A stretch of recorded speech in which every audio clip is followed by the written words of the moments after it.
C'est comme une deuxième ligne de départ. Moi, je vois comme une deuxième ligne de départ. Tu vas faire un exit, tu vois, à 10 millions, 1 million, 100 millions. T'améliorer même, ne serait-ce qu'au niveau de ton esprit, tu peux pas rester tout seul dans ta chambre à bosser 100 heures semaine. C'est pas possible. Ouais, t'es jamais à l'arrêt, en fait. Constamment dans l'action. Et c'est le gang de l'introduction. Mon cher Théo. Enchanté, Mon cher Théo. excuse-moi.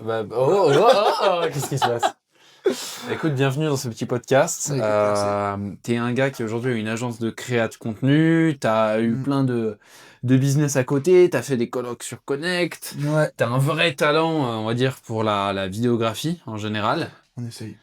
Et je pense que t'as un parcours qui est assez intéressant. Aujourd'hui, toi, t'es encore en France. C'est ça. Tu prévois de bouger sur 2026, d'en sortir un petit peu. Alors, moi, je suis sur France et Suisse. Ouais. Donc, je travaille maintenant à 100% en Suisse. Mm.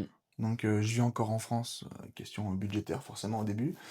Mais l'idée, c'est ouais, bouger, activer franchement le côté digital, le côté distanciel. Laisser le présentiel de côté un peu. Donc, c'est l'objectif, on va dire, c'est la directive pour les prochains mois. Ok. Est-ce qu'on pourrait reprendre un petit peu ton parcours, toi? Qu'est-ce qui a fait que tu as été amené à lancer un peu des trucs dans la photographie? Comment t'en es arrivé là, en fait? Mais écoute, c'est marrant parce que moi, je l'ai choisi, mais par inadvertance. C'est-à-dire que moi, j'ai fait des écoles classiques, DUT, Tech de Co, école de commerce, etc. Et bah forcément, tu sais, tu dois financer les études, le logement, la nourriture. Et moi, j'ai toujours été passionné par la vidéo, par le montage déjà à 13 ans. Donc j'ai commencé par ça, sur les jeux vidéo, etc. Je kiffais, je grattais à droite, à gauche. Je publiais sur YouTube, je faisais du contenu long, du contenu court, etc. Et au moment des études, ben, forcément, il faut financer un peu le train de vie, entre guillemets, l'appartement, la nourriture, tout ça. Et je me suis mis à filmer des voitures, des gens, des entreprises. Et puis, tu sais, ça, au compte-goutte, c'est-à-dire en fonction de l'offre et la demande des gens. C'est-à-dire que tu leur fais une vidéo, après ils disent, ah, est-ce que tu fais des photos? Du coup, tu te mets à faire des photos.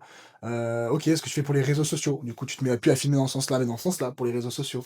Je dis ça, mais c'était il y a presque 10 ans, et c'était il y a 7 ans. Et puis après, tu évolues avec la demande, ouais, est-ce que tu publies aussi sur les réseaux sociaux? Donc tu te mets à publier sur les réseaux sociaux. Puis après, tu te mets à faire de la stratégie, à t'intéresser à qu'est-ce qui fait que la personne va réagir à la vidéo ou pas. Et en fait, tu rentres dans le métier, en fait. Tu rentres dans le truc et tu pousses le vice à fond, à fond, à fond, à fond, à fond, à fond. Et après, ben, du coup, maintenant, j'ai créé une agence de com, de marketing. On fait des stratégies pour les entreprises, aussi pour le personal branding, qu'on a développé bah, grâce au studio portatif que j'emmène partout avec moi. Donc ça, Ouais. c'est aussi une belle plus-value, mais tu vois, voilà, c'est l'effet un peu boule de neige au début, tu commences comme Mm. ça, puis elle roule, elle roule, elle roule, tu grossis, et puis t'accumules de plus en plus de matière, de savoir, de connaissances, de contacts aussi, forcément, parce que si t'as pas les contacts, ça fonctionne pas. Et puis voilà, du coup, maintenant, agence, quoi. Ok, On en cool. arrive là. Donc un pur retour en fait terre à terre du marché, Mhm. quel est le besoin, comment j'y réponds, et puis c'est ça qui t'a amené à C'est avoir ça. plein de prestats. Et L'offre et puis, la demande. Vraiment, ouais. c'est comme on dit, c'est pas le pied qui doit s'adapter à la chaussure, c'est la chaussure qui doit s'adapter au pied. Ben, c'est exactement pareil. T'as un marché et tu dois t'acclimater au marché. Ok. Donc, les vidéos comme ça de 15 minutes, bidon sur YouTube, ça marche plus. Il faut un storytelling, il faut un fil conducteur, etc. À l'époque, c'était pas le cas. À l'époque, tu posais la caméra, tu blablatais et ça fonctionnait. Mm. Aujourd'hui, t'as des années-lumière de ça, quoi. Mm, mm, mm, Donc, mm. on s'adapte au marché. Ok, trop bien. Toi, du coup, par rapport à tout ça, bon, tu mets pas mal d'efforts, toi aussi, on va dire, une bonne partie de ton activité qui est en Suisse aujourd'hui. C'est Ouais. quoi un peu ta vision pour 2026? Tu me partageais un petit peu de te dire, tiens, j'aimerais bien aussi Mm. bouger un peu à l'étranger, faire du digital, etc. T'arrives Ouais. à visualiser un petit peu tout ça? Ouais, carrément, parce qu'aujourd'hui, j'arrive à pour moi, je le vois comme un peu un plafond de verre, mais qui est pas forcément un plafond de verre, c'est plutôt une vitre qu'il faut éclater. Mais ça nécessite des process à mettre en place, donc bah, de déléguer forcément, améliorer les process d'automatisation, vraiment pour avoir un système vraiment bien huilé, tu vois. Fidéliser la clientèle à 10 000%, ça c'est vraiment l'objectif aussi 2026, et tous les clients que j'ai accumulés en 2025, bah, fidéliser pour 2026-2027. Ça, c'est pour moi, c'est mon socle, ce qui permet de toujours renouveler la roue. Et ouais, je le vois comme on a passé un step, on est arrivé à un certain step, bah maintenant on va aller chercher le prochain c'est comme une deuxième ligne de départ. Moi, je le vois comme une deuxième ligne de départ. Donc là, deuxième objectif, ça va être d'aller chercher du coup le côté plus digital, le côté plus managérial et moins être dans l'opérationnel. Ça va vraiment être l'objectif parce que forcément, si on veut entreprendre et qu'on veut grossir une société, si on reste dans l'opérationnel, tout le monde le sait, hein, ça peut pas fonctionner. Mmh. Voilà, c'est comme un coiffeur qui travaille 12 heures par jour, il pourra pas faire une chaîne, quoi. Mmh. Donc, au bout d'un moment, il faut sortir de l'opérationnel, mais le faire intelligemment, proprement et surtout bien, ne pas griller les étapes. Mmh. Voilà, c'est des choses des fois, faire OK. attention, quoi. Qu'est-ce qui t'a donné, cette envie justement de passer ce step, de passer d'un niveau 1 à un niveau 2 en fait? C'est les gens que tu as pu côtoyer, c'est l'entourage, c'est une envie, je sais pas, d'avoir plus de ressources pour faire créer plus? Ça vient d'où? Bah, je pense déjà tu as l'entourage forcément, parce que l'entourage que tu as, ça te donne envie, ça te fait progresser, tu as envie d'aller enfin, tu t'inclines forcément avec des gens qui sont un peu dans le même état d'esprit que toi, Mmh. sans parler de moyens financiers ou quoi que ce soit, hein, je parle même pas d'argent, mais ne serait-ce que de façon de penser. Ouais. Bah, du coup, en fait, en fait, tu suis instinctivement le mouvement, tu vois? C'est comme une progression, bah, tu vois, tu commences, tu as le CP, CE1, CE2, CM1, CM2, bah, là, c'est pareil. C'est une progression comme, quelqu'un qui est salarié dans une entreprise et qui gravit les échelons. Bah, je pense que pour quelqu'un qui entreprend, qui monte son propre business, c'est un peu la même suite logique, quoi. C'est toujours aller chercher, amélioration du produit, avoir une offre béton, un service, com marketing en béton, un SAV en béton, enfin une fidélisation en béton et je pense que c'est de consolider tous les piliers qui tiennent ton socle pour justement bâtir, le prochain step, quoi. Mmh. Ouais, OK, Moi, je le vois comme ça. ouais, ça fait sens. Et pour en revenir un peu à la dimension, sortir de la France, c'est vrai que toi, tu as eu dans ton parcours quand même un petit moment où tu as fait des escapades en Australie, en Thaïlande, là, on s'est Ouais, rencontrés, tu vois? exactement. Tu as trouvé de quoi de cool à l'international justement d'un point de vue, on va dire, ça peut être entrepreneurial, ça peut être perso pour avoir de l'énergie, tu sais, bosser plus et cetera? Parce qu'on Ouais, on voit souvent ça en Thaïlande, il y a c'est beaucoup de vrai. mecs, c'est en colonne qui font la Muay Thai tous les matins, Ouais. c'est voilà, qu'est-ce que ça t'a apporté ça? En fait, je pense que, quand tu veux, t'améliorer même, ne serait-ce qu'au niveau de ton esprit, tu peux pas rester tout seul dans ta chambre à bosser, 100 heures semaine. C'est pas possible. Pour moi, c'est pas possi il faut être entouré de personnes qui ont le même mindset, qui ont une ouverture d'esprit parfois un peu plus ouvert que toi. Toujours de toute façon, c'est fondamentalement vrai, si tu le plus intelligent de la pièce, t'es pas dans la bonne pièce. Donc si tu tout seul dans ta pièce, déjà, t'es le seul à être intelligent, enfin Mmh. si tu l'es déjà et donc forcément, faut chercher un entourage, un environnement, un écosystème qui te prône et qui te pousse à aller chercher plus loin. Mmh. Donc c'est vrai que c'est ce qu'on a retrouvé en voyage quand on s'est rencontrés en Thaïlande sur une plage à Koh Tao. Enfin, alors là, moi, je Ouais, rentrais d'Australie, j'étais un peu dans le monde pour la refaire courte. Je voyageais, je bossais un peu, je faisais des photos à droite, à gauche, des vidéos. Enfin voilà, on dépatouillait un peu comme on pouvait, quoi. ouais. Et c'est vrai que quand t'es dans une sphère où bah, déjà t'as des gens qui bossent à distance, ou des gens qui ont pris peut-être.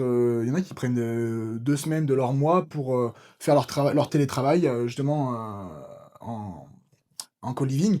Et je trouve ça hyper puissant parce que tu es toujours avec des gens, déjà, qui sont toujours dans une énergie. Mmh. C'est-à-dire que tu es toujours en mouvement, il n'y a pas d'arrêt. Mmh. Même si le, comment dire, le rythme il est plus ou moins élevé en fonction de la période, peut-être du pays, etc. Parce qu'on fait Mmh. aussi des activités. C'est ce qui permet aussi de nouer des liens, bien sûr. Et l'avantage, c'est que tu es toujours, ouais, t'es jamais à l'arrêt en fait, constamment dans l'action.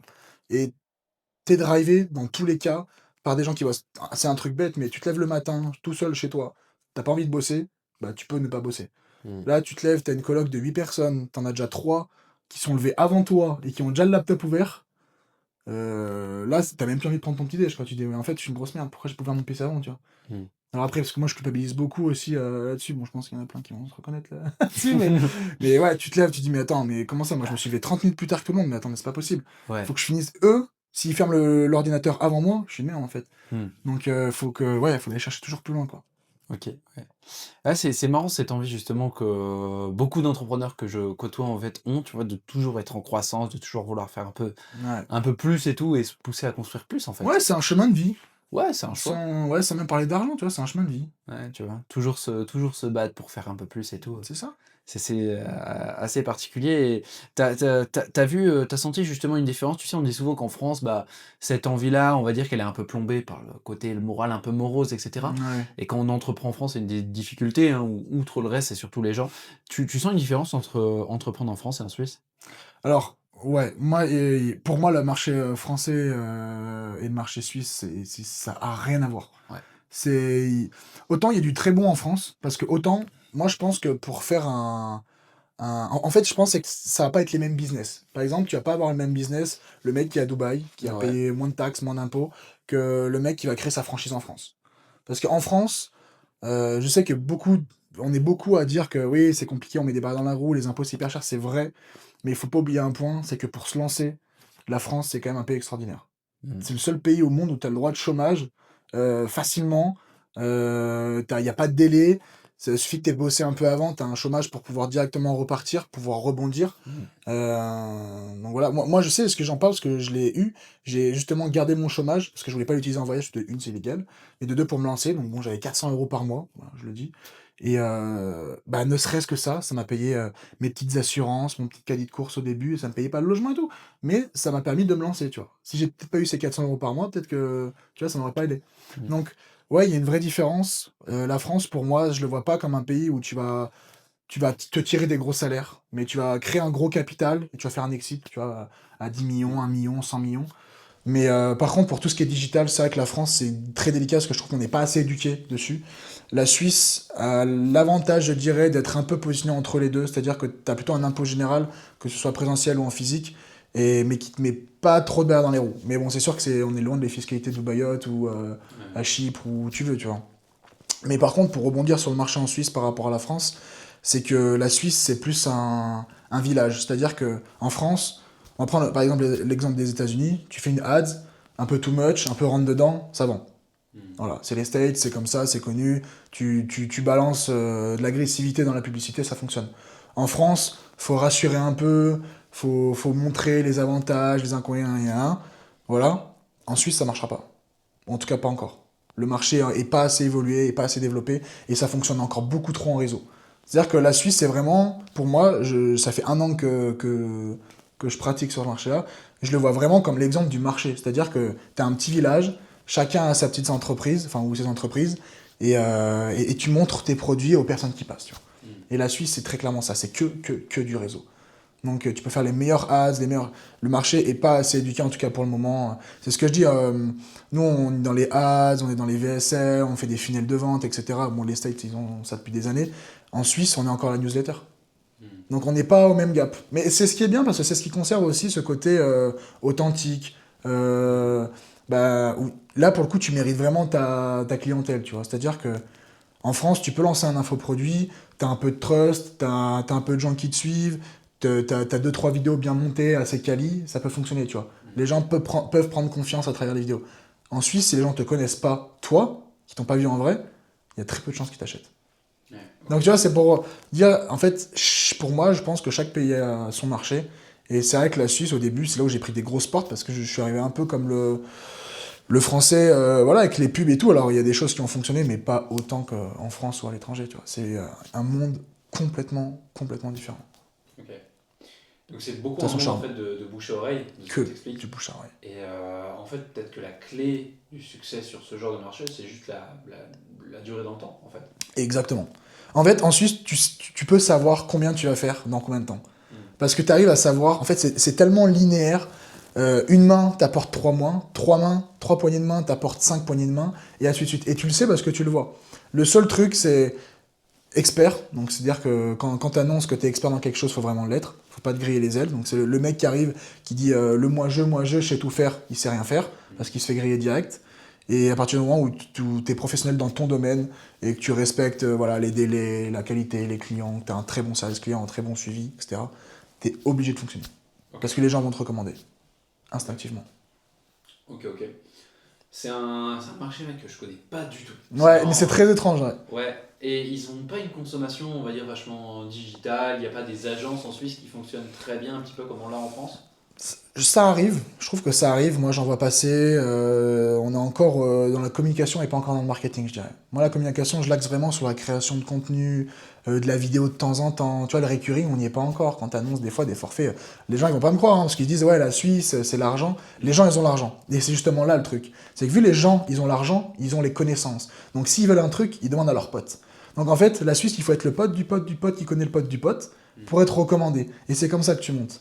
C'est-à-dire qu'ils vont pas avoir une pub, ouais, une vidéo à 500 balles au lieu de 1000 balles, j'achète. Non, ils ont rien à foutre. Parce qu'ils ont l'argent de mettre 1000 balles. Et ils préfèrent même mettre 1000 balles, mais à un mec qu'ils connaissent ou qui sont sûrs d'avoir la qualité qu'ils vont avoir. Hmm. Tu vois ce que je veux dire? Ils vont pas être trop dans la phase de tasting, ouais, on verra bien. Ça, c'est assez rare. Ça peut arriver, bien sûr, parce que c'est quand même un marché qui est en croissance, donc pour moi, ça va évoluer. et ça va ressembler de plus en plus, je pense, au marché français. Mais ils gardent ce qui, pour moi, je trouve, a un charme aussi. Ça évite à n'importe qui arrive, qui balance 10K de budget jour, tu vois, et qui veut rafler le marché. Il marchera pas. Et tu penses que justement, pour enrichir ton réseau, le personal brand, qui a, on va dire, déjà tout son sens aujourd'hui, il est Carrément. particulièrement important en Suisse? 10 fois plus. Et là, justement, c'est ce que je suis en train de mettre en place à Genève. C'est pour ça que j'ai investi dans un studio portatif pour développer Personal Brand, parce qu'ils sont très dans le côté authentique, Mm. le côté à qui ils ont affaire, comment. Ils sont très. Je trouve que les Suisses sont très réservés, mais je trouve que c'est un- une émotion, quelque chose qui est bien de garder, parce que justement, c'est ce qui conserve ce côté ouais, authentique, où les gens font encore des meetings, se serrent les mains. euh, Tu vois, il y a ce côté visio, tu vois, on fait aussi des fois, on fait plusieurs choses dans la communication. Enfin, il y a des rendez-vous que je pourrais très clairement faire en visio, tu vois. Mais j'ai plein de clients, ils veulent du présentiel. Et du coup, je suis le move, je leur dis, bah écoutez, ouais, pas de souci, on se voit. Moi, je perds un temps monstre, mais le client, pour lui, c'est une plus-value de malade. Alors que pourtant, tu fais un Teams ou tu fais un Google Meet, ça revient au même, la valeur, elle est la même. Mais non, il y a ce côté présentiel où tu viens au bureau. En fait, c'est un peu comme à l'ancienne où tu justifies ton temps de travail. Ouais, mais attends. En fait, des fois, même la qualité, ils vont même des fois regarder un peu moins la qualité, mais tu t'es dépassé 5 fois, donc tu vaux tes 1000 balles, tu vois, par exemple. T'es venu 5 fois au bureau, t'as fait tes 5 reviews, t'as regardé qu'est-ce qu'il y allait, qu'est-ce qu'il n'y allait pas, tu l'as conseillé en vrai, ça a 10 fois plus de valeur, alors que pourtant la valeur est la même dans un écouteur ou en réel, tu vois. Mm. Et tu vois, nous, enfin, je vois le marché en France, le côté distance, bah, toi, t'as une agence en distance, les clients, tu les vois jamais en vrai, ou peut-être quand tu rentres des fois, tu leur rends visite, mais c'est rare, quoi. Ouais, ou tu les. Ouais. Alors que là, non, c'est encore ce truc. Viens, on prend. Vraiment à l'ancienne, on prend le café, donc faut pas être pressé, quoi. Faut vivre à leur rythme, tu Ça, vois. ça, ça m'amène sur une question. Est-ce que les Suisses sont lents? Alors, on va dire que je pense pas qu'ils sont lents, mais nous, on est speed. Ok. Je pense que nous, on est très speed. Et tu le vois à la frontière. Tous les frontaliers. Moi, j'ai de la chance, c'est que vu que je bosse beaucoup de chez moi, où je suis pas aux horaires de pointe, mais pour le peu de fois où j'ai pris les bouchons, non, on est vraiment speed.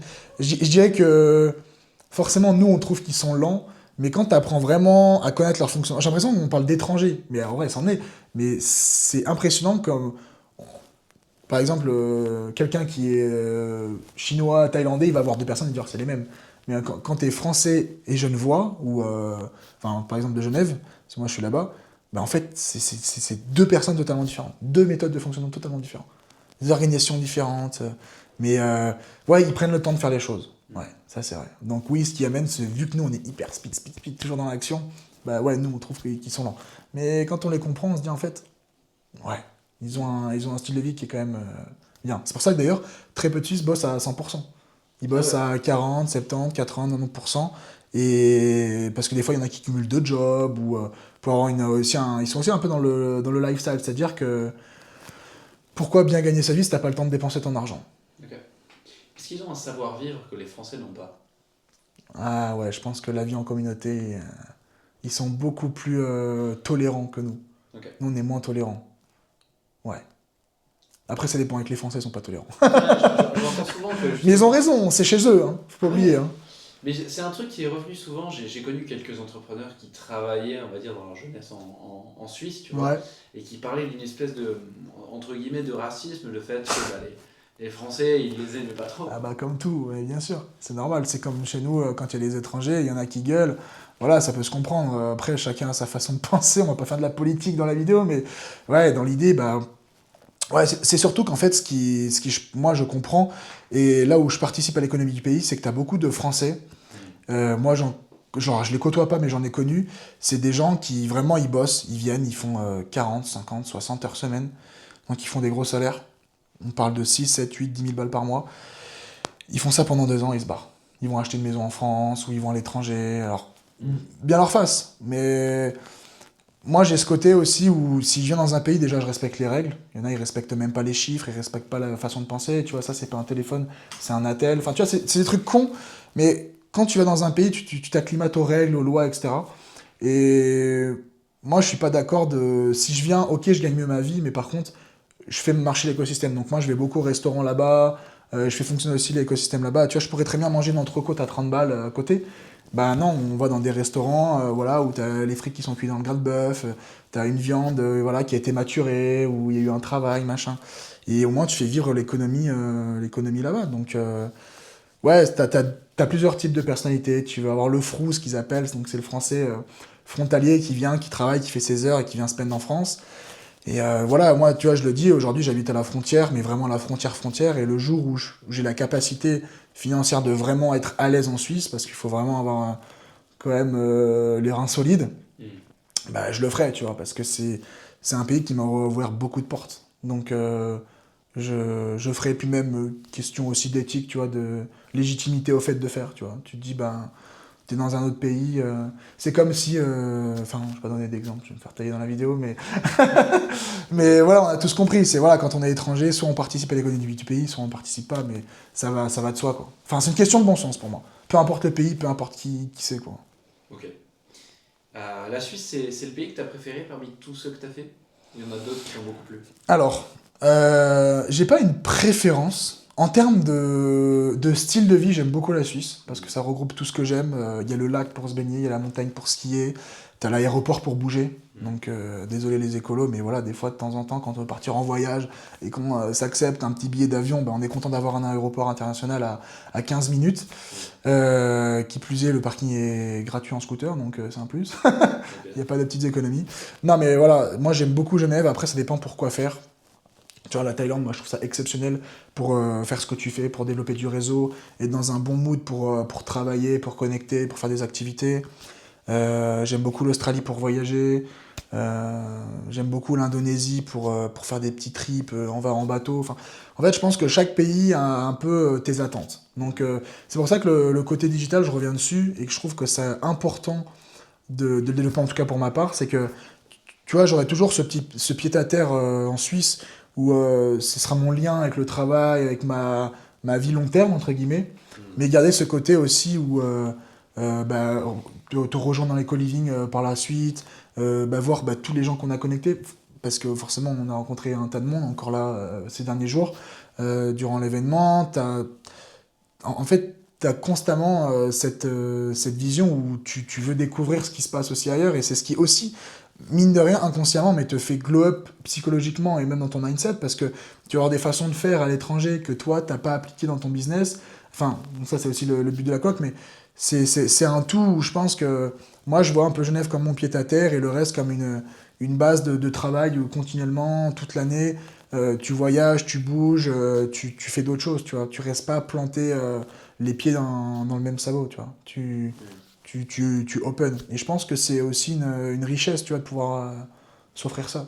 Ça enrichit personnellement, justement. Tu penses de bouger beaucoup, de casser son environnement Ah, bien pour sûr. aller s'ouvrir de nouvelles portes? Je dirais même, moi je pense que c'est même la base.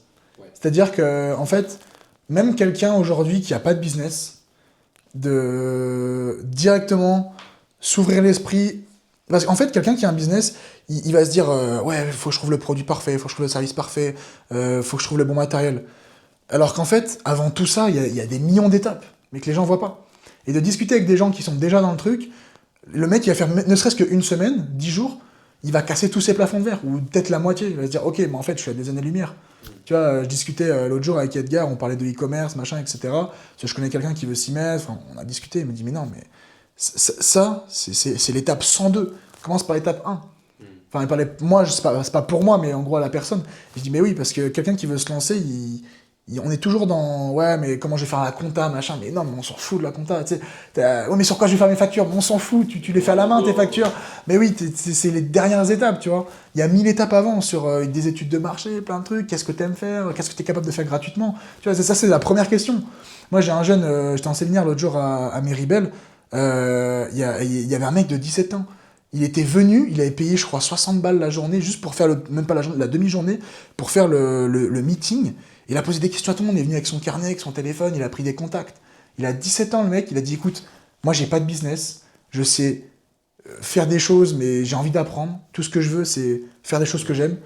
Enfin, développer mon propre business, tu vois. Et je trouvais ça fort à 17 ans. Du coup, on a parlé peut-être 30 minutes, et il me dit, toi, ça a été quoi ton déclic? Je dis, bah moi, et un jour, il y a une personne, que je citerai pas forcément, mais qui m'a posé cette question, qu'est-ce que tu es capable de faire gratuitement? Et en fait, j'ai réfléchi toute l'année. Je me dis, qu'est-ce que je suis capable de faire gratuitement? La vaisselle, non, ça me fait chier. Euh, des visuels, non, ça me fait chier. Faire des coups de téléphone, non, ça m'emmerde aussi. Des vidéos. Ouais, je le faisais déjà en fait. Je le faisais déjà. Parce que, en fait, je le faisais gratuitement pour ce mec-là. En fait, inconsciemment, il m'avait posé une question auquel lui avait la réponse et ben moi, j'avais même pas trouvé, tu vois. Qu'est-ce que tu es capable de faire gratuitement? Et en fait, là, c'était une révélation. Ok, la vidéo. Bah, la vidéo, j'adore ça. Bah oui, parce que je fais tout le temps ça. Pourquoi je le fais, je sais pas, mais je kiffe faire ça. Bah alors, je vais le faire. Je vais le monétiser, puis je vais l'améliorer, puis on va aller encore plus haut, puis plus haut, plus haut, plus haut, plus haut. Et puis on va vivre de ça. Et puis aujourd'hui, j'en vis. Je touche de la peau de singe, mais j'en vis bien. Enfin, j'en vis, quoi. Donc, Ok. donc voilà. Non, c'est cool comme retour. Bah, tu sais, on a ce concept japonais dont beaucoup de personnes parlent, l'ikigai, tu vois, l'idée de Ouais, trouver une c'est exactement ça. corrélation entre, je crois que c'est ce que tu sais faire, ce pourquoi tu peux être payé, ce Ouais, dont le monde a besoin et je sais plus exactement. quoi. Et en fait, le vrai sens, tu vois, dans ton business, il est souvent là, tu vois. Mm, mm.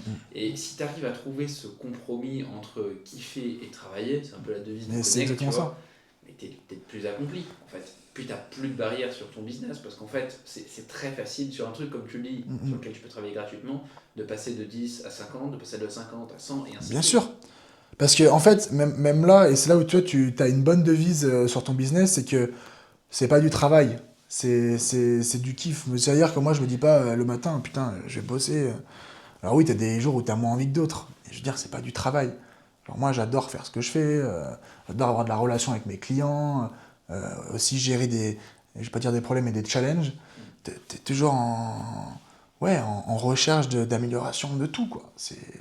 Tu travailles pas. Même toi, tu travailles pas. Hein? C'est On important. travaille pas. Non, c'est On vrai, passe c'est pour vrai. des branleurs, mais on Pas travaille fictif. pas, parce qu'on aime ce qu'on fait. Ouais, Un complètement. travail, c'est. Je crois que ça n'a pas été utilisé au temps de l'esclavage. Le travail, ça disait labeur, enfin des choses vraiment lourdes à porter sur le dos. C'était un fardeau, le travail. Hmm. Nous, on ne travaille pas, on vit. On On vit, vit ouais. notre vie, on fait ce qu'on a envie de faire. Voilà, moi, je trouve que c'est pas du travail. Toi, du coup, tu penses que du coup, tu vas rester dans la partie, on va dire, vidéo, c'est de ce que tu expliques, c'est ce qui te plaît, etc. T'arrives à te projeter à long terme avec ça en disant, bah, qu'est-ce que j'aimerais vraiment construire? Est-ce que tu as un rêve en particulier, un objectif, en tout cas pas final, mais un bel objectif vers lequel tu avances? Bah, alors oui, j'ai forcément posé des lignes, j'ai posé des chiffres que j'évoquerai pas forcément parce que c'est pas forcément utile de les évoquer, chacun a ses objectifs en interne. Mais alors est-ce que je resterai dans la vidéo? Je pense que oui, parce que même aujourd'hui, je pense que la vidéo, regarde, là on filme, on fait des vidéos. La vidéo, c'est ce qui nous relie à tout, c'est ce qui nous permet de nous transporter, ce qui permet de nous montrer, de gagner la confiance. Et tu vois, la vidéo, je pense que c'est la base de tout. Alors après, est-ce que je ferai l'agence de com et de marketing toute ma vie? Ça, j'en sais rien. Tout ce que je sais, c'est que c'est ma première société que j'ai ouvert le 24 décembre 2021 en France. Bon, là, du coup, je l'ai changé, on est en Suisse. Mais tu vois, non, Mauve, c'est ma toute première société qui me tient à cœur. Donc oui, je l'emmènerai le plus haut possible. Moi, si je dois donner un chiffre, c'est faire au moins 1 million par an avec. C'est largement atteignable, sachant que on va pouvoir accumuler du volume d'ici quelques temps. Donc ce qui va changer, on va aussi changer nos offres, etc. Donc, mais je pense peut-être pas faire que ça. Peut-être, tu vois, axé sur les réseaux sociaux, parce que les réseaux sociaux, t'as pas de plafond. Donc là, je suis déjà en train de lancer un personal brand que j'ai lancé déjà il y a 6 mois, qui est en train de prendre. Donc je resterai dans le monde de la vidéo. Après, est-ce que je resterai dans le côté agence? Je sais pas. Tout ce que je sais, c'est que je veux atteindre ces objectifs que j'ai et on verra par la suite. Mais de toute façon, je pense que moi, ce que je vise, c'est que, en fait, on se met beaucoup de barrières, beaucoup de pression avec l'argent, mais l'argent, c'est une finalité, tu vois, c'est un outil. Hmm. Moi, je vise un style de vie. C'est-à-dire que c'est pas de stress, c'est déléguer ce que je peux déléguer, utiliser le temps que j'ai dans mes 24 heures à faire ce que j'ai réellement envie de faire dans mes 24 heures. Si j'ai envie d'ouvrir l'ordinateur et de me mettre derrière, je le fais. Si j'ai envie d'aller au ski, je sais pas, si j'ai plus d'âge des enfants, bah, j'irai au ski avec les enfants. Et moi, je pense que je vise plus un style de vie que vraiment l'argent, parce que l'argent, ça veut rien dire. Parce que si tu bosses 100 heures par semaine pour faire 100 000, oui, ok, c'est intéressant de le faire quelque temps, mais moi, je pense que je suis plus dans un état d'esprit où c'est bâtir un écosystème où tu as beaucoup d'automatisation et tu as beaucoup de choses qui fonctionnent sans que toi tu sois dans l'opérationnel. Moi, je privilégie vraiment l'automatisation à la rentabilité pure pour moi, tu vois. Hmm. Je préfère gagner moins mais être plus serein que gagner plus et être trop dans l'opérationnel. C'est vraiment, bon après c'est un objectif je pense commun, mais moi c'est plus une vision des choses que j'ai. Ok. Ok, je comprends, c'est un bon retour, au moins ton plan est assez clair. Tu as l'ambition quand même de t'entourer, de construire une grosse équipe aujourd'hui en mode faire, on va dire, faire travailler des humains, ou tu as plus l'idée de prendre, on va dire, le coup de l'IA et de déléguer un maximum à des IA que tu peux plus ou moins contrôler. Moi, je pense que l'IA, ça va être un outil. Ça remplacera pas les humains. Pour le moment. C'est-à-dire que là, je travaille déjà, je travaille avec des freelances, avec des partenaires, on a des monteurs. Là, bientôt, je suis en train de voir pour avec un mec qui va gérer uniquement tout ce qui est la partie projet, etc. Et je pense qu'il y aura toujours besoin de ce côté humain, enfin pour ma part. L'IA pourra pas tout faire. Par contre, l'IA est en intégration pour mener à bien les outils, pour les optimiser, pour leur fluidifier le travail. Ok. Je pense plus comme ça. Après, voilà, peut-être que je me trompe et que quand on regardera cette vidéo dans 5 ans, on dira mais non, mais maintenant les montages, ils sont faits en automatique, en 10 secondes 2, tu vois. Tu sais que ça Alors que, commence à arriver, ça. oui, je sais, je le vois, j'ai même fait des tests, etc. Et je trouve ça ouf. Et Ah, les je formats pense qu'on short. y viendra. Je pense qu'on y viendra. Ouais, regarde, tu vois, enfin, je vais pas citer, mais tu mets le podcast, il te le cut. Enfin, c'est vrai que c'est ouf. Mais je pense que il y aura toujours besoin d'un côté humain, quoi qu'il arrive. Mais je suis d'accord que l'IA va prendre beaucoup de place dans le côté humain, dans le côté opérationnel. C'est sûr que, tu vois, rien que la gestion de projet, aujourd'hui, tu peux tout connecter. Moi, Mhm. j'ai un agent sur WhatsApp. Bon, on n'a pas finalisé le projet, mais je sais que tu envoies un vocal, il envoie un mail à un tel, il te dit qu'il y a une réponse de telle personne, il te le fait la traduction, ok, réponds-lui ça, il va répondre, il va piocher dans ta base de données, hop, envoyer telle facture, faire des relances. C'est vrai que c'est ouf. J'ai envie de dire à l'époque, mais ne serait-ce qu'il y a 2 ans, Mhm. bah tu dois payer quelqu'un, peut-être une secrétaire, un secrétaire, pour gérer ça, pour gérer les remis, et putain, faut faire les relances, il y a tel un tel qui a pas payé. C'est vrai qu'aujourd'hui, c'est ouf. Mhm. On évolue. Et c'est là où toi, je trouve que tu as un business qui est exceptionnel parce que l'IA ne remplacera pas un truc, ou du moins c'est que la valeur perçue sera ça sera la connexion, le partage. L'IA pourra pas faire ce que tu fais, par exemple. Mhm. C'est-à-dire que la connexion, le partage, le regroupement, c'est pour ça que moi je crois, j'adore ce projet-là que tu as avec Connect, c'est que tu vas regrouper les gens, tu vas connecter les gens, faire du partage. Et ça, c'est quelque chose qui pour moi aura la plus belle valeur perçue. Rien que tu vois là déjà avec d'autres personnes qui font ça, je ne vais pas citer de nom, on s'en fout, mais qui font déjà des séminaires, qui regroupent des gens, qui tu vois, font un partage de connaissances. Et je trouve que ça, l'IA, ça la remplacera jamais. Et je pense que même ça sera la plus grosse valeur perçue qu'il y aura derrière les business. De toute façon, on le voit bien, tous les gens qui font scale les business, tous les gourous, ils se font vite cramer parce qu'il n'y a pas de résultat. Et Mhm. tous les vrais, on va dire, chefs d'entreprise, les mecs qui font des vraies stratégies dans les boîtes des autres, ils ont de la crédibilité, ils ont de la trust, ils ont un personal branding béton, donc forcément ça marche. Mhm. Parce que c'est du partage, de la connexion. Tu as payé un accompagnement 15K, dans 15K, le mec il va te refaire ta stratégie, il va te mettre tout son réseau à disposition, ça c'est monétisable, tu vois. Et ça, l'IA pourra pas le créer. Qui va te créer un réseau, qui va te trouver le meilleur fiduciaire, le meilleur comptable, le meilleur expert fiscaliste? Mhm. Non. C'est...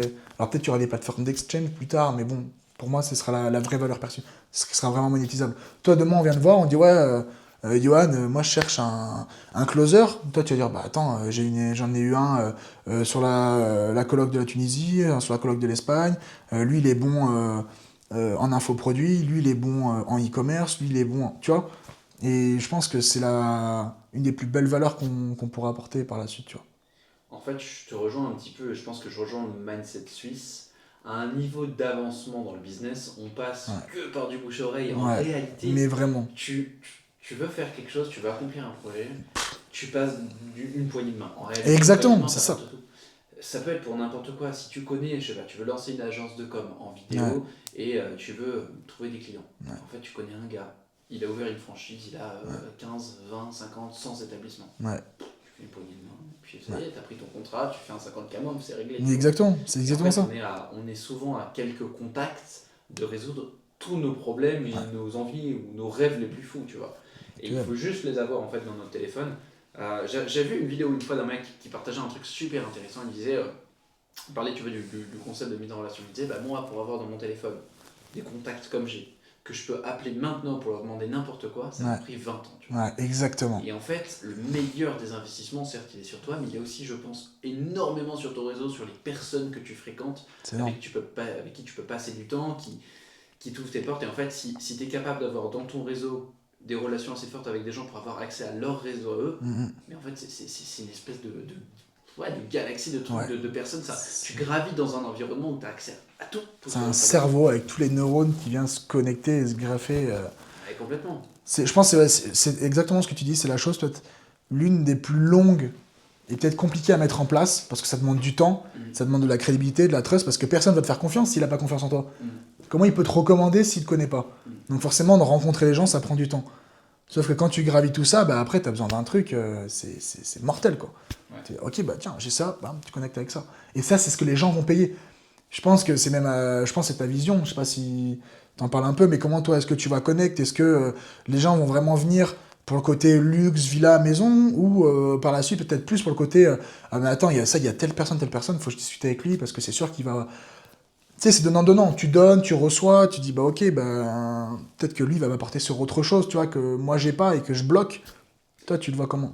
Bah, tu vois, justement, on a un petit peu clarifié la promesse de Connect Ouais, récemment. Aujourd'hui, on a deux produits, hein. De toute façon, soit c'est un mois de colloque où tu passes, et c'est en fait l'extension d'un mastermind, ça dure un mois, tu es entouré d'entrepreneurs.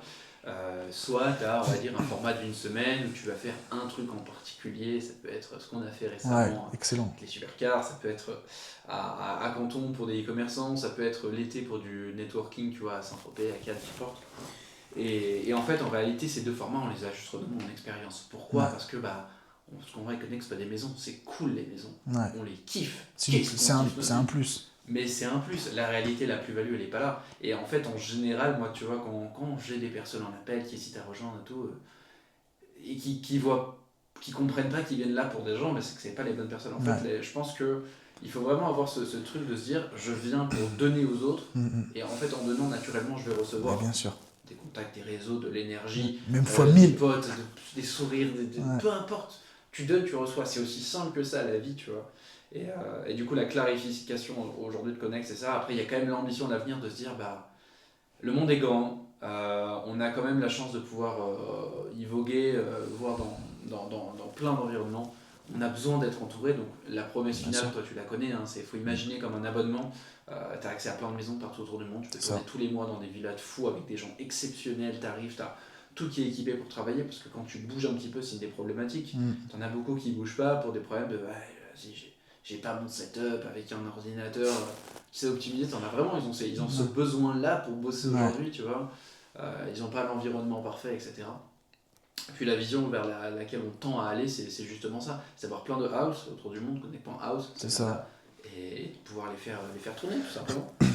Avoir ce côté où tu es toujours en vogue, toujours en recherche d'expérience, tu veux rentrer, tu rentres, tu veux repartir, tu repars un mois, Ouais, t'es- tu connais les profils, c'est tu ça. sais le réseau que tu as.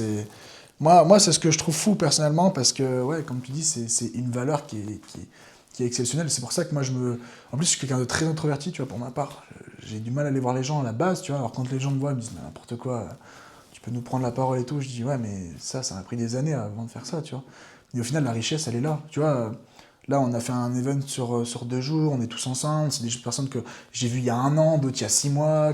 Même il y en a que j'ai revues en France cet été juste pour se voir, se faire un wake surf. Enfin, tu vois, c'est des trucs bidons. Mais c'est des liens que tu gardes à vie parce qu'en fait, tu vibres pareil, tu vibres sur la même longueur d'onde. Et on est loin du côté sectaire hein, quand même. Mais c'est vrai que c'est marrant de voir qu'on fonctionne tous sur le même état d'esprit. Il y a pas d'embrouille, tu vois, parce que c'est ce qui fait aussi que tu sélectionnes bien les profils. Et que Hmm. c'est moi aussi, ce que je trouve ce qui est bien, c'est vrai que je te l'ai jamais dit, mais je trouve que c'est important de le clarifier parce que c'est ce qui apporte aussi le côté qu'est-ce que tu es capable de faire gratuitement. C'est que toi, Connect, c'est pas ton business principal. Non. Toi, c'est ton business, genre vraiment long terme. Enfin, si je me trompe pas, hein, attention, hein, c'est que je te connais, donc je vais pas de dire ça, mais c'est vraiment ton business long terme où justement tu le fais parce que c'est vraiment ce qui te fait kiffer, quoi. Hmm. Tu as ton business principal qui te nourrit, voilà, ton agence, mais à côté de ça, tu as vraiment ce business long terme où tu sais que c'est monétisable forcément parce que c'est de la connexion, mais que ça prend aussi forcément beaucoup de temps. Parce qu'il faut tout ce côté crédibilité, trust qui vient derrière, tu vois. Et c'est là où les gens, en tout cas, enfin, s'ils ont des questions ou quoi que ce soit, je sais qu'il y a plein de groupes pour. Si les gens ont des questions, comment ça se passe, est-ce que, tu vois, des fois il peut y avoir peut-être un chef à domicile sur un séminaire plus court, enfin, il y a plein de trucs comme ça, mais je trouve que c'est un environnement qui te met vraiment à disposition toutes les clés nécessaires pour pouvoir prendre les bonnes décisions. Ouais. En fait, je te dirais, c'est 1000 fois plus dur de créer un projet comme Connect que de créer une agence. Ouais, Pourquoi? Parce que quand tu crées une agence, tu fais une recette de cuisine. ouais, T'as exact. besoin de ça, t'as besoin de ça, t'as besoin de C'est ça, tu ça. copies-colles ce qui existe déjà et tu le fais Oui, à ta tu le sauce. fais un peu mieux avec ta façon de faire. Quand j'ai lancé Connect, aujourd'hui ça commence à se démocratiser. T'as eu deux trois gars qui ont pop, qui ont commencé à faire un peu Ouais, pareil. C'est très petit. Mais en fait, en réalité, je suis parti de rien. J'ai essayé des chiers de stratégies. Je m'en suis ouais. pris plein la gueule. Il y a plein de trucs où j'ai perdu de l'oseille. Ça n'a pas marché. J'ai loué des maisons. Des fois, tous les mois, je suis engagé sur des maisons qui valent 5 10 000 balles le mois. Bah ouais, Peu importe. Et puis, bah, t'as la pression financière de les ouais, remplir, de quoi. ouf. S'il y a personne, C'est vrai que ça c'est gars, c'est zinzin qui ça. qui paye? C'est moi, c'est personne d'autre. Ouais, Personne ne vient dans les maisons, bah, c'est Yuan qui paye. C'est aussi simple que ça, tu vois. ouais, Il faut aussi en être conscient. Et en fait, ça te met dans une espèce, tu vois, d'économie d'énergie, tu vois. Tu es ouais. constamment en train de devoir te battre. Et je pense que ça tire vers le haut. Mais pour en revenir en tout cas à Connect, ouais, tu vois, j'avais cette phrase qui vient d'une série que j'avais kiffé à l'époque. Je suis pas quelqu'un qui en regarde énormément, mais celle-ci, c'est l'histoire de We Crashed. Donc, c'est la franchise We Worked. Ouais, J'en ai déjà parlé. Adam Newman, en gros, c'est un mec qui a fait un empire du coworking, pas du co-living, ça ce sera nous. Il a fait un empire du coworking, et bref, il a complètement craché parce qu'il a fait n'importe quoi avec l'argent. Et en fait, il y a cette phrase très, on va dire, très mythique, où c'est le caractère principal, le personnage principal qui dit mais qu'est-ce qu'on vend? En fait, on vend une expérience. On vend pas des coworking, on vend exactement. une expérience. Exactement. Et n'importe quel business doit avant tout, on vend pas un produit, on vend souvent une émotion plus qu'autre chose. Exactement. Ça, c'est très juste ce que tu dis, parce qu'au final, c'est le but de la vie. Tu vois, les gens qui se mettent n'importe quoi, moi je veux m'acheter une Porsche. Oui, mais pourquoi tu veux t'acheter une Porsche? Pourquoi tu t'achètes pas une Clio 2? Hmm. Bah parce que la Porsche, elle tient le pavé, parce que ça hurle, parce que c'est fiable, parce que c'est stylé, parce que c'est une expérience. Pourquoi tu veux faire un saut en parachute? Parce que tu as des sensations, parce que tu vas avoir des trucs que tu vois pas d'habitude, tu vas être en chute libre à 200 km/h pendant 40 secondes. Tu vois, c'est des expériences. On fait tout en tant qu'être humain par rapport à nos émotions, c'est notre plus grande force, notre plus Ouais, grande faiblesse en même temps, tu vois. exact. Très vrai. Et je pense que pour réellement monétiser quoi que ce soit, et c'est le concept de la valeur en fait, il faut Mm. être capable de montrer, de vendre une émotion, tu vois. Donc Ouais. c'est pour ça que j'essaie de me détacher au maximum du truc de c'est une maison, ouais, partout où tu y vas, tu te connectes, tu auras toujours des logements incroyables, ultra bien placés, peu importe, Mais ça bien c'est sûr. c'est- c'est le truc. Mais c'est pas ça le truc, c'est l'expérience d'être avec des gens, de vivre. C'est compliqué de résumer un mois, et tu vois, j'ai vraiment une difficulté aujourd'hui de partager aux gens ce que vous vivez sur l'île. Ouais. Et moi, ce que je vis forcément tous les mois. C'est une galère, tu vois, j'ai essayé des formats, des vlogs, des trucs. En fait, c'est super compliqué. Et le meilleur format, en fait, c'est juste de le tester parce que c'est trop Ouais. dur à retranscrire, de comprendre les connexions, de comprendre à quel point, tu l'as dit tout à l'heure, les Ouais. gens sont pareils. En fait, tu Ouais. rencontres des gens qui sont dans le même état C'est en d'esprit. fait, la même longueur d'onde, sur la même fréquence. C'est comme des postes radio qui écoutent la même chose, tu vois. Ouais. Et ouais. Non, c'est pour ça que là où la difficulté, c'est parce qu'en fait, la vraie valeur, elle va être le soir quand on mange à table, Mm. quand t'as une discussion profonde. Sauf que ça, tu peux pas le filmer parce que des fois, ça peut être des trucs perso, de une. Ouais. De deux, ça n'a pas forcément de sens pour les gens Mm. parce que ça les concerne pas eux-mêmes. Mm. Mais si ça les concerne eux-mêmes, ça aurait énormément de valeur. Et c'est pour ça que, tu vois, ce côté podcast que tu fais, je trouve ça hyper sympa. Ça permet à des gens qui n'ont pas encore testé le concept de pouvoir avoir un retour sur l'expérience de personnes qui l'ont déjà fait. En plus, moi, j'ai de la chance d'avoir fait plusieurs fois, donc en vrai, c'est cool. Et d'ailleurs, je le referai. Et je le referai même peut-être cette année, si tout se passe bien. Donc voilà, on a déjà parlé. Mais ouais, ça va être vraiment les discussions. Ça peut être le soir à table ou en train de marcher dans la rue. Parce que des fois, tu vas avoir une discussion avec une personne qui aura peut-être un peu plus de connaissances que toi sur un certain sujet Mm. et qui va t'apporter le marteau qui va briser ce plafond de verre à ce moment-là. Mais c'est vrai que ça, pour le retranscrire en vidéo, c'est délicat, quoi. Mm. À part avoir les retours sur l'expérience des personnes qui l'ont vécu, c'est vrai que bah, c'est compliqué, quoi. Mais en vrai, la valeur, elle est là. C'est bête, hein. Mais alors oui, tu vas avoir les bons moods en Ferrari, tu vas avoir les bons moods avec les chefs cuistots, avec les villas, avec les plages, avec les motocross, voilà, comme tu avais fait la Koh Samui, que j'ai loupé, punaise.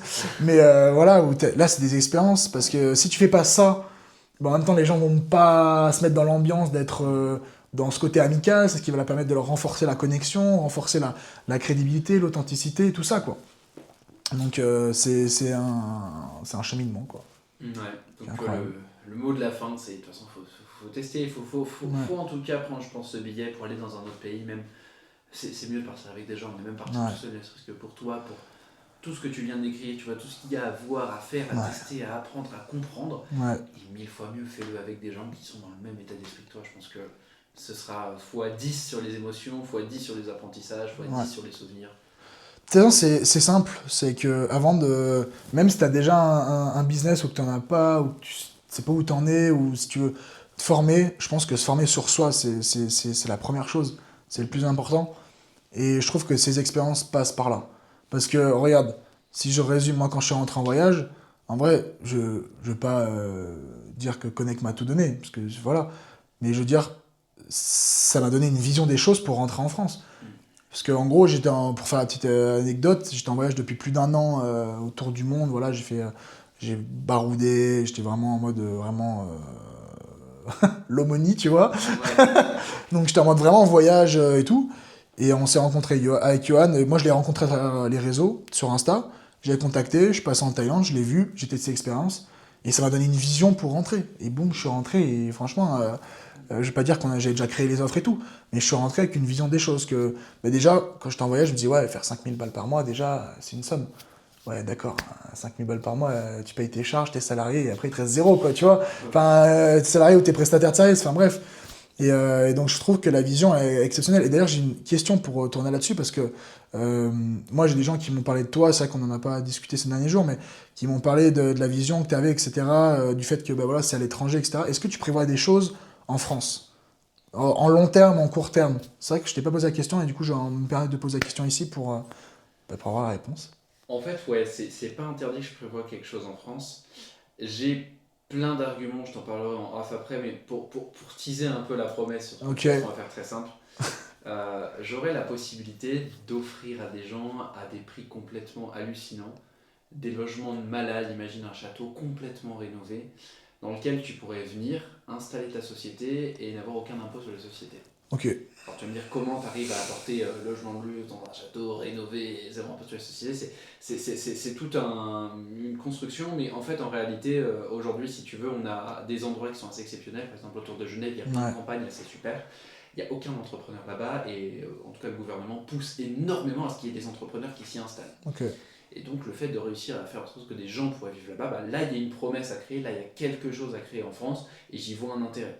Maintenant, si tu me dis est-ce que tu envisages d'ouvrir un truc dans la grande ville de Paris par exemple, ouais, j'ai moins cette demande-là premièrement. L'audience que j'ai, c'est des gens qui sont assez avancés, donc qui veulent, ils ont déjà vécu tout ça, ils ont déjà vu ces ouais, trucs par eux-mêmes. Je dis pas qu'il n'y a pas d'entourage à Paris, qu'il n'y a rien à y prendre, ou dans les grandes mm, villes en général, mais c'est moins ce que les gens cherchent. ok, Donc je te dirais voilà. Aujourd'hui c'est un petit peu tôt pour le dire, c'est pas interdit qu'il y ait cette promesse dont je t'ai parlé qui vienne pop, parce que là elle a une plus-value qui est assez énorme pour le coup pour des entrepreneurs, tu vois. ouais, Mais aujourd'hui c'est pas là où je me focus, non, le focus il est à l'international, il a vocation à le rester, à se développer notamment énormément en Thaïlande à mon avis, ok, beaucoup en Chine également, ça peut ouais, paraître surprenant mais à Hainan, et le troisième pôle il sera en Espagne du côté de l'Europe selon moi. ok, Pourquoi? Parce plus que accessible. voilà, j'ai vécu sur un an avec plus d'une centaine d'entrepreneurs. Pour faire simple, je sais exactement ce qu'ils veulent, ce dont ils ont besoin et ce qui les fait kiffer. Et je me suis rendu compte qu'aujourd'hui, les meilleurs endroits pour ça, pour des gens qui en tout cas ont cette vision de croissance, de trouver un compromis entre kiffer et travailler, tu vois, pas trop chill, pas trop machin. Tu as déjà, on va dire Dubaï et Bali qui sont développés, Ouais, mais il reste un développement en Thaïlande qui arrive. L'Espagne, pareil, ouais, qui est un peu la suite du Portugal en fait, mm, l'Espagne. Et la Chine qui, on est très très early pour la Chine, mais qu'est-ce que ça va être incroyable. ouais. Je Moi, te j'ai le vu dis, la Chine, des. c'est Sur N9, c'est ça? Hainan, ouais. N9. C'est une île, on va dire, c'est l'instar de Dubaï version chinoise en fait. Ok. T'as la palme en plus grand, c'est les Chinois, hein. Tout ce qu'ils font, ils ont fait la palme en plus grand. C'est pas compliqué. Le niveau de luxe est incroyable, le rapport qualité-prix c'est le meilleur que j'ai vu là-bas. Là j'ouvre un co-living, une villa de 18 chambres. Incroyable. 18 chambres. Pouah, Il une faut maison en plus? Ouais, c'est une villa, une Pouah. énorme villa sur plein d'étages, 18 chambres. Pouah. Donc il y a des trucs de fou à faire en Chine, les Chinois sont des gens exceptionnels d'un point de vue business. Moi j'ai tellement d'anecdotes, quand on était sur notre truc en supercar, on s'arrête un moment avec... donc il y a une dame que j'ai rencontrée qui s'appelle Coco Lady, je crois que je t'avais raconté l'anecdote, la rencontre, elle partait, elle a coupé les noix de coco comme ça. Je dis ah qu'est-ce que tu fais, on discute etc. Je dis ah là t'as vu, il y a un énorme buggy, tu sais pas où je pourrais louer ça. Elle me dit ah ça c'est à moi. Je dis attends tu coupes des noix de coco ou tu loues des buggy, je comprends pas tu vois. Elle dit mais si tu veux j'ai des jet skis aussi, il y a une ribambelle avec 5 jet skis. Non. Je dis quoi? Elle dit ah allez viens je t'invite à baloter. Elle nous emmène dans une énorme villa et en fait on discute avec elle. Elle a une chaîne d'une dizaine de restaurants, elle a une conciergerie avec une centaine de Airbnb. Tout ça c'est complètement vrai et filmé, tu vois, ça sonne complètement faux, Ouais. complètement. Et le truc que j'adore c'est que moi, comme je filme tout avec Connect, j'ai les rushs de tout, tu vois. Tout ce que je dis peut être prouvé quoi. Et bref, celle-ci, on devient ami avec elle, je reviens chez elle dans sa villa 18 chambres, du coup pendant ce truc en supercar, on est à ce moment-là un petit peu sur place, il y a un vieux monsieur qui s'appelle Monsieur Hu. J'ai lu, il voit des Français, il dit oh c'est bizarre, des étrangers, on n'en voit pas trop en Chine, oh j'ai envie de vous inviter à manger. J'ai lu, c'est un très très riche chinois. Incroyable. Donc nous, ce jour-là, on est à la ramasse, on va faire du jet ski pendant des heures, on va à des vitesses, on saute dans les vagues, c'était un souvenir incroyable. Il nous invite à manger, on est un peu impolis, les Français un peu à la ramasse, on arrive un peu en retard, désolé tout. On arrive, il y a un hôtel privatisé sur la piscine, il y a 4 servants qui nous attendent comme ça avec des gambas, des homards. Et nous on pensait qu'il allait nous inviter à boire le thé, à manger un truc de fou, un repas de fou Ah ouais. malade. Il nous fait déguster ça, il nous fait manger, on discute avec lui, il ouvre une bouteille qui a 50 ans d'âge, je sais plus ce que c'était, un truc chinois, un alcool de riz, tu sais là. Ouah. Ouais, c'était un souvenir. Attends, tu l'as rencontré où lui? Juste on l'a croisé dans les bâtiments de Coco Lady, dans la villa Ok. d'Ignatius, il est passé comme ça, parce qu'il habite à côté, il a plein de villas à côté lui. Et en fait il a une trentaine d'hôtels. Ouais. Putain. Il a 30 hôtels, le mec, il pèse, tu vois. Et en fait, Pouah. d'un point de vue business, du coup, on a parlé avec lui, donc on avait des traductrices. Il y en a qui payent hein, pour avoir accès à ces gens-là, je tiens à le préciser. Hein. Ah non, mais c'est ça. Et même Coco Lady, je sais pas combien elle a, elle vaut pour moi en net entre 15 et 25 millions. Mais j'arrive Wow. pas à le dire, tu vois. Mais Monsieur Yu, c'est des centaines de millions. Wow, C'est un multimillionnaire qui est assez avancé dans le business, mais il a 30 hôtels, il possède tout un Ouais. endroit de l'île. Enfin, les Chinois, tu vois, ils ont un point de vue business. Je sais qu'il y a un truc pour des entrepreneurs francophones à aller chercher en Chine. Les US ont aussi un très bon point, je pense, pour trouver des choses. Mais franchement, les Chinois, ils sont trop forts. Ouais, c'est vrai Ils sont trop forts. Ça, c'est l'exemple typique. Moi, je peux en parler vite fait parce que j'ai beaucoup voyagé aussi un peu avant. Enfin, beaucoup parti d'un coup, on va dire. Mais c'est ces expériences-là, on peut pas les vivre chez nous. Il n'y a que à l'étranger. Moi aussi, il m'est arrivé des trucs de fou à l'étranger, je ne vais pas déblater là, mais en fait, c'est l'imprévu. Tu es constamment face à l'imprévu. En fait, des fois, tu peux pas te dire, il va y avoir ci, il va y avoir ça, parce que nous, on est habitués, depuis qu'on a été petits, on a été rodés dans, tu vas faire ci, tu vas faire ça, tu vas faire une école d'infirmier, tu seras infirmier toute ta vie, machin, tu vas avoir une retraite. Mais non, quand tu pars à l'étranger, tu dis que tu vas travailler, tu vas passer du bon temps, tu vas rencontrer des gens, mais tu vas pas savoir ce qui va t'arriver véritablement.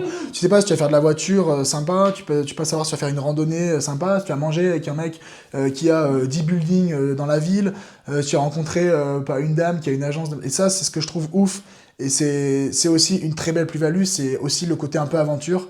C'est vrai que si quelqu'un aime les choses toutes tracées, bah c'est des fois, faut savoir aussi sortir des chantiers battus. Pardon. Et c'est là où je trouve tu fais des connexions incroyables et tu dis mais ouais, enfin à l'époque je sortais je sais plus quoi sur Biarritz en France, j'ai les frères Bogdanov, tu vois. Mais improbable. Enfin, il y en avait un sur les deux. Mais tu as plein de trucs comme ça. Tu sors d'un resto, même en Thaïlande, à Koh Samui, j'attends pour louer un scooter dans un restaurant. Déjà, le truc n'avait pas de sens. Le mec derrière, je sais pas, il a dû reconnaître mon passeport, machin. L'autre, il était lituanien, il parlait français. Il a acheté un restaurant d'une chaîne française qui s'était instauré à Koh Samui. Du coup, on avait échangé. Il m'a dit, ouais, si tu reviens, on fera des vidéos, machin. Bon, je suis pas revenu. Parce que voilà, les choses ont fait que. Mais tu vois, c'est ouf parce que, en fait, tu dis, ouais, je vais aller là-bas, je vais arriver à l'aéroport, je vais être dans le co-living pendant 2 semaines, je vais repartir. Mais non, c'est pas ça. Ça, c'est pas le voyage. Ça tu prends Airbnb à Chamonix peut-être, mais tu sais où tu vas passer la journée dans le spa. Mais quand t'es en voyage, tu sais pas ce qui se passe. Tu sors d'un restaurant, tu rencontres des gens, les gens sont beaucoup plus avenants. Enfin, c'est cette vision des choses que j'ai envie de parler, parce que c'est vrai aussi de l'aspect voyage, tu vois, l'aspect aussi le côté aventure où vu que tout le monde parle avec tout le monde, ça c'est sûr qu'il faut pas être trop introverti, mais c'est ce qui permet aussi de sortir de sa zone de confort et de dire bah voilà, il existe ça et des fois, comme tu disais tout à l'heure, on a une poignée de main de, tu vois, là tu as une poignée de main peut-être du PDG de la Chine, de je sais pas quel pays, enfin, tu vois, c'est ouf. Ouais. En fait, on arrive à se créer des vies et à vivre des anecdotes qui paraissent complètement folles et loufoques. Ouais. Et c'est même dur, en tout cas c'est impensable pour le commun des mortels que ça puisse ne serait-ce qu'exister, tu vois. Moi, une des anecdotes souvent que je raconte qui est assez folle en business, tu vois, c'était plutôt dans mes débuts, quand je lançais mon agence à l'époque. Un jour, j'ai un ami qui vient voir qui me dit hey, j'ai le numéro du PDG de Traffic Garage et Everywhere. Je connais pas, c'est quoi C'est quoi ça? Et en fait, bah, si tu veux, c'est un peu le concurrent c'est un grand mot, mais c'est un peu à l'instar de Total, c'est une énorme boîte de Ok. luxe, en fait. C'est une des boîtes qui faisait le plus de bénéfices au monde Ok. en je sais plus quelle année. Donc c'est énorme, c'est des milliards, c'est des milliards et des milliards. Tu vois. Ouais. Et il a le numéro du PDG. Je dis, je te crois pas, on l'appelle. Ouais. Et là, on appelle, le téléphone il sonne comme ça. Et mec, je te jure, c'est un Australien, le mec, et au début, je crois pas à mon pote, il y a une voix qui répond, qui fait Hello. Je lui dis, ah, c'est son pote, ça doit être une connerie, je peux pas avoir ce mec au téléphone. Bah, on n'avait pas trop de raison de l'appeler, on se dit, oh, c'est marrant, viens, on le fait. Et puis s'il répond, on va lui proposer un truc. Parce qu'il le connaissait déjà d'avant et tout. Comment? Lui, il le connaissait déjà. Non, il était sur Genève, il était dans un réseau de trading, entre guillemets, tout est un petit peu Ok. relié, il avait trouvé, je ne sais plus comment, le numéro du gars. C'est Ok. dingue, tu vois. Et en fait, du coup, bah, nous on l'appelle. À ce moment-là, il y a du coup Erwan, tu vois, qui avait un projet dans le solaire, qui dit oh, mais je sais pas, viens, on lui propose un truc dans le solaire et tout. Je l'appelle, le mec qui répond, il dit hello, Jeremy, it's you, what's up, tu vois. Ouais. Et le mec, c'est au début, il me répond, on parle un peu, puis il comprend pas qui je suis, tu vois, il me dit oh, tu sais, ces derniers temps avec Trafigura, c'est pas si simple, donc le nom de sa page, et là je capte que c'est vraiment le gars, tu vois. Ok. Je dis quoi? Et en fait, on commence à parler, tu sais, on discute pendant genre peut-être 1 minute, et après il me dit mais en fait t'es qui? Je dis ah bah je suis Johan, le French guy, on s'est rencontrés à Paris il y a 2 ans, je dis un truc comme ça, je dis hey, j'ai un super truc dans le solaire, viens on se rencontre, faut que je te montre et tout. Il me dit ah tu sais comment ça marche, faut que tu m'envoies un PDF, je sais plus, avec les infos, un pitch deck, un truc comme ça, tu vois. Ok. Et il me dit bref, on discute comme ça, il capte pas trop qui je suis, il trouve ça un peu bizarre, mais bref il raccroche, je dis vas-y envoie-moi. Et nous on est affolés, tu vois, on a eu ce mec au téléphone, on dit ouais mais c'est un truc de fou, faut qu'on saisisse l'opportunité, on fait un vieux papier, imagine ChatGPT dans ses débuts en génération d'images.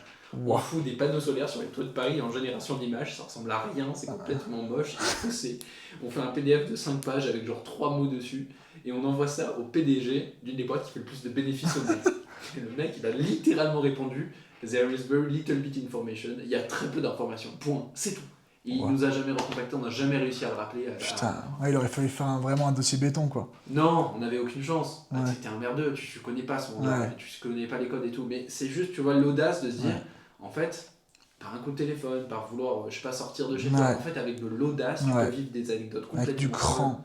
Et ouais, il faut du cran, en fait, dans la vie. Il y a trop de trucs assez dingues à vivre. C'est pour ça que j'encourage à fond à faire les vlogs comme tu as fait, là, le dernier, etc. C'est exceptionnel parce que quand tu vas sortir des visions de vraiment de l'ambiance, de comment ça se passe, etc., bah, je pense que les gens vont vraiment mettre une image et en immersion sur ce qui se passe concrètement dans la coloc, que c'est pas... Alors oui, il y a beaucoup de joie, il y a beaucoup de rigolade, il y a beaucoup de blagues, mais il y a aussi beaucoup de sérieux, il y a aussi beaucoup de partage. Et ouais, arriver à bien montrer tous ces côtés... finalement pas face cachée mais un peu off, tu vois. Après faut voir à qui on discute, tu vois, c'est des informations après que les gens n'ont pas envie de divulguer, faut voilà, respecter aussi. Mais bref, ça je pense que c'est un concept qui est viable, mais fois 100 000 sur le long terme. Les gens voyagent de plus en plus, je trouve, en tout cas. Voilà, les gens sont de moins en moins fixes chez eux, que ce soit à l'étranger ou même je vois plein de gens qui se mettent à faire des vannes, à mettre ne serait-ce qu'un lit, tu vois. Aujourd'hui, voilà, t'as une salle de sport, tu vas te doucher, machin, tu ressors, tu fais ta séance de sport, t'es propre pour le lendemain, tu vois. Enfin, c'est plus dans l'énergie de bouger, je trouve. Donc, je pense que ça correspond bien au marché qui est en vogue en ce moment, tu vois. Donc, moi, je t'encourage à fond, Johan, dans ce projet. Et de toute façon, tu le sais, mais on se reverra très, très prochainement sur un des prochains co-living. Du moins, je me le souhaite. Mais... Avec plaisir. Écoute, merci pour cet échange, merci pour ce retour, c'était très cool. Ça fait une petite heure qu'on échange là, tu vois. Putain, déjà. Ouais. Écoute, on va filer, mais merci pour tout, Théo. Très belle continuation. Avec plaisir, Johan. Toi aussi. Et très prochainement dans le monde. Allez. Un de ces quatre. Un de ces quatre. Ciao, ciao.